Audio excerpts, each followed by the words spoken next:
በወንጌል ውስጥ ከጻፋቸው አስደናቂ የፈውስ ታሪኮች የጌታ ኢየሱስ ክርስቶስን የእግዚአብሔር ልጅነት ከገለጠባቸው ታሪኮች መካከል በጣም አስገራሚው ክፍል ነው። ይህንን ክፍል ከጥቂት ቀናት ወይም ሳምንታት በኋላ በማነበበት ሰዓት ነው በውስጤ ይሄ ሐሳብ የመንቀሳቀስ የጀመረው።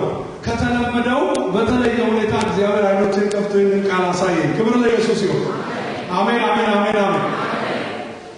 እዚህ ቦታ ላይ ዮሐንስ ሲመዘግብልን ስለዚህ የፈውስ ስፍራና ስለዚህ ኢየሱስ ስላደረገው ተአምራት አንዳንድ ነገሮችን ያስቀምጣል። ይሄ ሁኔታ የተከናወነው በኢየሩሳሌም ነው። ኢየሱስ አብዛኛውን ተአምራት የሰራው በገሊላ አካባቢ ቢሆንም አንዳንድ ወጣ ያሉ ስራዎችን በኢየሩሳሌም ደግሞ እንደሰራ እንመለከታለን።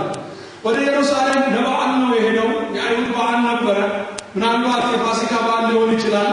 ነገር ግን ቀጥታ እንደሄደ በዓል ሊያከብር ብቻ ኢየሱስ አልሄደም። በልቡ ውስጥ አንድ ሰው ነበረ። በአእምሮ ውስጥ አንድ ሰው ነበረ።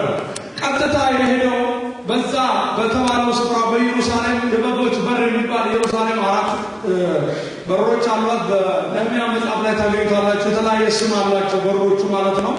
ስፔሲፊክ አድርጎ በበጎች በር አጠገብ 5 መጠለያ ያሏት በአረማይክ ቋንቋ ቤተሳይዳ የምትባል ወይም ቤተዛታ ተብሎ የሚጠራው በመጠመቂያዎች ውስጥ ወዳለች ወደዛ ስፍራ ኢየሱስ እንደሄደ እግዚአብሔር ቃል ይነግረናል።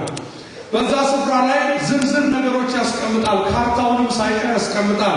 በመመላለሻዎች ውስጥ ምን አይነት ሰዎች እንደነበሩ ያስቀምጣል። ብዙ አካለ ስንኩላን፣ አይነ ስውራን፣ አንካሶች፣ ሽባዎች ይተኙ ነበር። እጅግ በጣም ብዙ።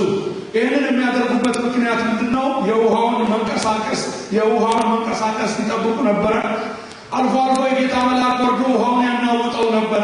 ያንን ኃይል ያሳልፈው ነበር። ከእግዚአብሔር ኃይል የተቀበለ ያ መልአክ መጥቶ በራሱ ጊዜ በራሱ በእግዚአብሔር ሰዓት ነው የሚናወጠው። መቼ እንደሚናወጥ አይታወቅም። ዛሬም ሊሆን ይችላል፣ ሌሊትም ሊሆን ይችላል፣ ቀትርም ሊሆን ይችላል፣ ማለዳም ሊሆን ይችላል።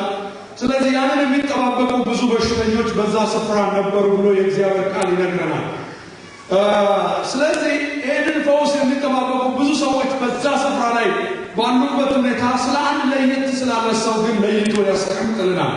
በዚህ ስፍራ ለ38 ዓመት ህመምተኛ ሆኖ የኖረ አንድ ሰው በዛ ስፍራ ላይ ነበረ ብሎ የእግዚአብሔር ቃል ስለዚህ ሰው ለየት አድርጎ ይነግረናል። ከብዙ በሽተኞች፣ ከብዙ አካለ ስንኩላን፣ ከብዙ አይነ ስውራን፣ ከብዙ ሽባዎች በዛ ስፍራ ከተደረደሩት ብዙ ሰዎች መካከል ኢየሱስ በቀጥታ ወደዚህኛው ሰው ሄደ። ሌላ ፈውስ እዚህ ቦታ ላይ አልተከናወነም።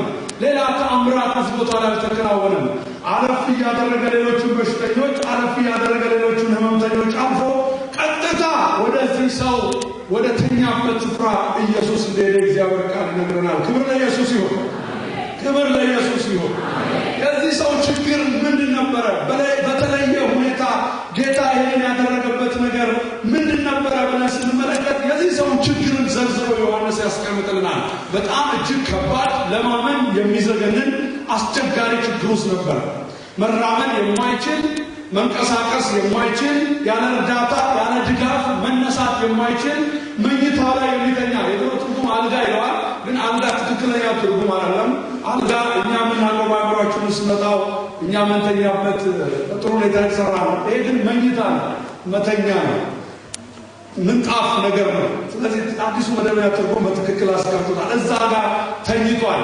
ስለዚህ ያለ ሰው ያለ እርዳታ አይነሳም። እንኳን ሊንቀሳቀስ የማይነሳ ሰው ነበረ ብሎ የእግዚአብሔር ቃል ይነግረናል።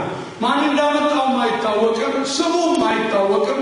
ነገር ግን ከ38 ዓመት በፊት ነው እዛ ስፍራ ላይ አንድ ሰው ያመጣው። ምናልባት ዘመዶቹ ሊሆኑ ይችላሉ፣ ምናልባት ጎረቤቶቹ ሊሆኑ ይችላሉ። ነገር ግን እነኛ ሁሉ ሰዎች የሉም። እዛ ያመጡ ሰዎች ሁሉ በዛው ስፍራ ላይ የሉም። በጣም እጅግ የከረመ የቆየ ችግር ነው በሕይወት ውስጥ ያለው። 38 ዓመት ከአንድ ትውልድ በላይ የሆነ እድሜ ነው። ከአንድ ትውልድ በላይ አለመሞቱ ራሱ ያስገርማል። እና የለም ሚኒታው ላይ አልቋል። 38 ዓመት ሰው ታሞ ቀርቶ 38 ቀን ከባድ ነው። እና ለጉድ የጎለተ ይመስላል ለሰው ሲታይ፣ ለጉድ የተቀመጠ ለተአምር የተቀመጠ ወይ አይሞት ወይ አይድን ማለት ነው። ችግሩ በሰው እንዲተው አድርጎታል፣ እንዲረሳም አድርጎታል። ዘመን የለውም፣ ጓደኛ የለውም፣ ወገን የለውም፣ ሰው የለውም። ራሱ ተናግሯል፣ ሰው የለኝም ሰው የለኝም ብሎ ተናግሯል። ምናልባት ያመጡት ዘመዶች ሁሉ በሕይወት ይኖራሉ ብዬ ያልገምትም። ምክንያቱም ከ38 ዓመት በፊት እሱ